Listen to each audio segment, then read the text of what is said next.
Tu as deux façons de produire. Ouais. Moi, j'utilise les deux façons. Soit tu fais toi-même, les choses que tu prends en main et tu les fais toi-même, et c'est toi qui pilotes. Soit tu fais faire. Mais c'est ça l'entrepreneur, le manager. Tu vois, tu peux pas. Moi, j'ai longtemps fait tout moi-même, et puis à force de grandir, d'avoir plus de responsabilités, bah, je m'entoure de gens qui font. Mais c'est pareil. Si tu as quelqu'un qui fait à ta place et que tu l'as bien choisi et que tu le coaches, c'est super.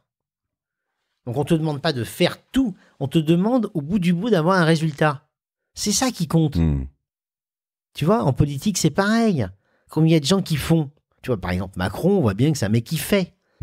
Ils sont pas si nombreux, les gens qui font.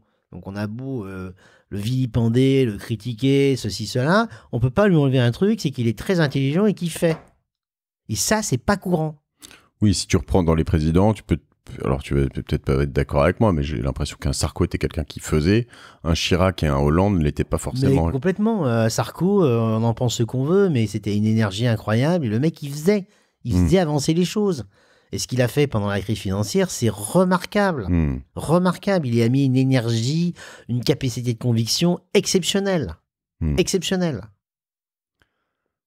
C'est intéressant. Comment est-ce que tu as des méthodes dans vos sociétés, chez Voyageurs du Monde et ailleurs, justement, que ce soit pour recruter, que ce soit... Je sais que vous impliquez beaucoup les salariés, ça c'est une chose, que ce soit à l'actionnariat, aux bénéfices, etc., on va en parler.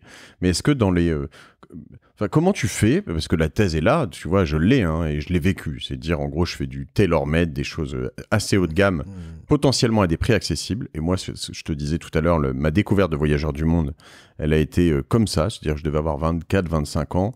J'ai toujours rêvé de voyager. Moi, je viens d'une famille de non-voyageurs. Donc, je l'ai découvert par moi-même. Et mes premiers voyages sont passés par Voyageurs du Monde en Indonésie, avec des gens qui m'ont à Bali. Tu pensais que tu voyageais plus avec nous, mais tu voyages avec Content des Voyages. Ben voilà, exactement. La petite sœur de Voyageurs. Exactement. Très anglais, immersion, hein, voyages locaux, très, très local, très immersion. J'ai adoré.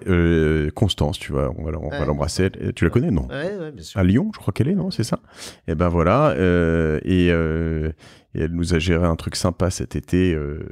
Enfin, je sais pas d'ailleurs si ça va être sympa, mais en tout cas, dans l'idée, elle a bien. Ce qui est intéressant, ce que tu disais, elle a bien compris l'idée. C'est-à-dire que famille, enfant de 4 ans, donc tu fais pas non plus n'importe quoi. Et Content est très fort sur les familles. Et donc, je veux quand même je vais avoir de la jungle, je vais avoir des plantations de thé, on va barouder. Tu vois, vraiment, en voiture, on va se débrouiller.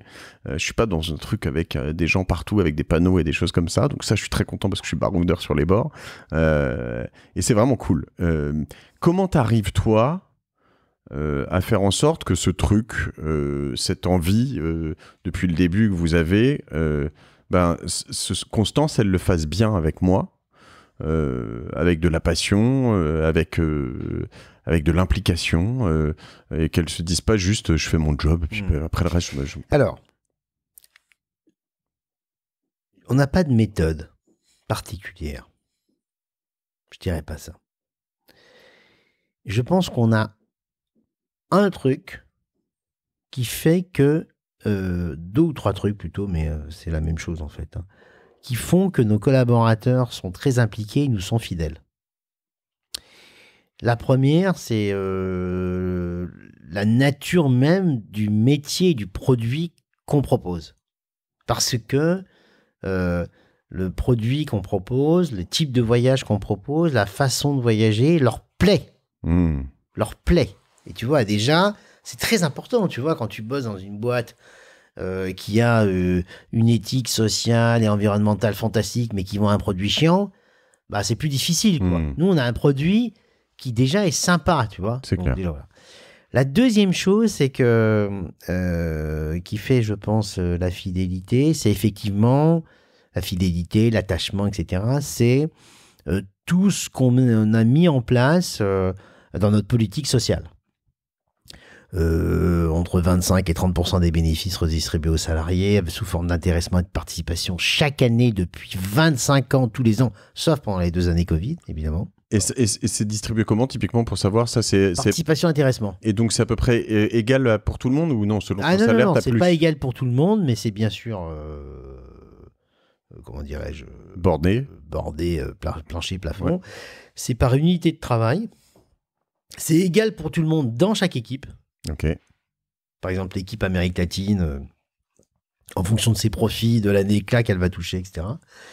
Et ça représente entre 2 et 3 mois de salaire, sans problème, chaque année quand même. Hein. Donc c'est quand même du lourd. Hein. Donc ça, c'est une chose.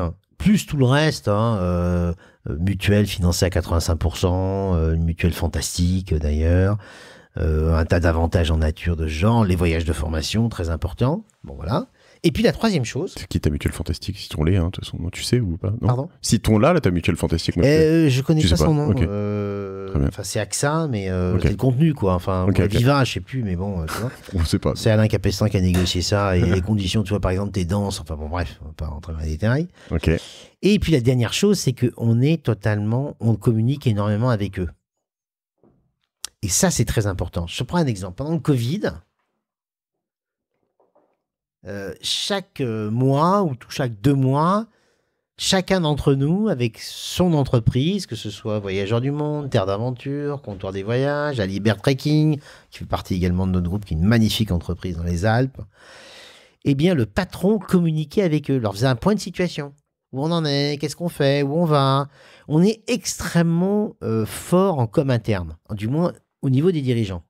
Et même en crise, parce que c'est facile. Et surtout en crise. Quand ça va bien, c'est facile, mais quand c'est dur... Ah ben, moi, je sais que, tu vois, il y a eu certaines de mes interventions qui ont été enregistrées et qui ont été diffusées dans des écoles de gestion de crise, tu vois, ce genre de choses, tu vois. Et là-dessus, je pense qu'on a, en fait, on a une proximité avec nos salariés qui est très forte. On peut les trouver, donc, ces interventions en ligne ou, je pourrais t'en envoyer une. Ça non, m'intéresse. tu peux pas parce qu'il y a des codes, mais je t'en enverrai une. Mais je t'en enverrai une parce que titre d'exemple. La difficulté dans ces moments, c'est je trouve, hein, nous, on a énormément communiqué dans ces moments-là, énormément. C'est que tu dois embarquer, donner de la réalité des faits, bien sûr. Mais tu dois pas être dans le doute. Bien sûr. C'est très difficile Bien sûr. Et par moments, quand même, intérieurement, tu l'es un peu. Tu peux l'être un peu, tu vois. Bien sûr, mais je pense que... Tu vois, moi, pendant le Covid, j'avais des convictions très, très fortes sur la façon dont on allait nous sortir de cette crise et sortir du Covid. D'ailleurs, je me suis parfois trompé. Parfois, j'ai eu raison, parfois, je me suis trompé, évidemment. Mais, comme j'y croyais à fond, mes salariés me suivaient. Et puis, de toute façon, ça n'a pas eu de conséquences pour nous. Donc, voilà. Et puis, surtout, ce qui comptait, c'était la transparence. Et puis, tu sais, la vérité. C'est-à-dire que moi, je crois beaucoup à l'histoire de la vérité. Je pense qu'en fait, quand les gens trouvent que je suis un bon communicant, en réalité, je suis un bon communicant que parce que je suis dans la vérité. Avec les risques que ça comporte. C'est-à-dire que tout à l'heure, tu m'as dit, ah putain, tu te mouilles, les musulmans, les woke, les machins, etc. Évidemment, quand tu es dans la vérité, tu ne te mets pas de carapace, tu ne te protèges pas, et du coup, tu prends des risques. Mais en même temps, ta sincérité, elle fait que les gens ont plus envie de t'écouter que les autres.